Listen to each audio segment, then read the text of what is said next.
ആനന്ദിനെ അറിയുന്ന കാലം മുതലേ വൈഷ്ണവിക്ക് അവന് വളരെയധികം ഇഷ്ടമാണ്. എന്നാൽ കുറച്ചു നാളായി ആനന്ദിനും ഇത് മനസ്സിലായി തുടങ്ങിയിട്ടുണ്ട്. ഇത് മനസ്സിലാക്കി ആനന്ദ് ഒരു ദിവസം അവളോട് ഈ കാര്യങ്ങളൊക്കെ ചോദിക്കാൻ തയ്യാറായെങ്കിലും അത് തുറന്ന് സമ്മതിക്കാൻ അവൾ തയ്യാറായില്ല. അങ്ങനെ ഇരിക്കെ രക്ഷാബന്ധന്റെ ദിവസം ക്ലാസ്സിലെ എല്ലാ പെൺകുട്ടികളോടും ആൺകുട്ടികളുടെ കയ്യിൽ രാഖി കെട്ടാൻ അധ്യാപകൻ പറയുകയാണ്. എന്നാൽ ആനന്ദിന്റെ കയ്യിൽ രാഖി കെട്ടാൻ വൈഷ്ണവി തയ്യാറാകാത്തത് കാരണം മാസ്റ്റർ അവളെ അടിക്കുകയാണ്. ഇത് കണ്ട് ആനന്ദിന് വളരെയധികം വിഷമമാകുന്നു. അപ്പോഴാണ് അവൾക്ക് തന്നോട് പ്രണയമാണെന്നുള്ള കാര്യം ആനന്ദിന് മനസ്സിലാകുന്നത്. അതുകൊണ്ട് തന്നെ പിന്നാലെ പോയി ആനന്ദ് അവളോടായി ഞാൻ നിന്നെ പ്രണയിച്ചോട്ടെ എന്ന് ചോദിക്കുകയാണ്. അങ്ങനെ ഇവിടെ മുതൽ അവരുടെ പ്രണയകഥ ആരംഭിക്കുകയാണ്. ദിവസങ്ങൾ കഴിയുന്തോറും ഇരുവരും വളരെയധികം അടുത്തു കഴിഞ്ഞിരുന്നു. ആനന്ദ് വൈഷ്ണവിക്കായി ചെറിയ ചെറിയ സമ്മാനങ്ങളും നൽകിക്കൊണ്ടിരുന്നു. ഒരു ദിവസം ആനന്ദ് വൈഷ്ണവിയോടായി പറയുകയാണ്, വളരെ പാവപ്പെട്ടവനായി എന്നെ വിവാഹം കഴിക്കാൻ നിന്റെ വീട്ടുകാർ സമ്മതിക്കുകയില്ല, നീ എന്നെ ഉപേക്ഷിക്കുമോ? എന്നിട്ട് വൈഷ്ണവി ആനന്ദിനെ കൈപിടിച്ച് പറയുകയാണ്, മരിക്കുമോളം നീ അല്ലാതെ മറ്റൊരു പുരുഷൻ എന്റെ ജീവിതത്തിൽ ഉണ്ടാവുകയില്ല. ഇപ്പോൾ ഇവിടെ വൈഷ്ണവിക്ക് കോളേജിലേക്ക് അഡ്മിഷൻ കിട്ടിയിട്ടുണ്ട്. ആനന്ദാണ് അവളെ ആദ്യമായി കോളേജിലേക്ക് കൊണ്ടാക്കുന്നത്.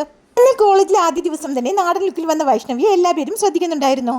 അന്നേ ദിവസം തന്നെ കോളേജിലെ ഹാൻസം ബോയായ വിരാജും വൈഷ്ണവിയെ പരിചയപ്പെടാനായി എത്തുന്നു.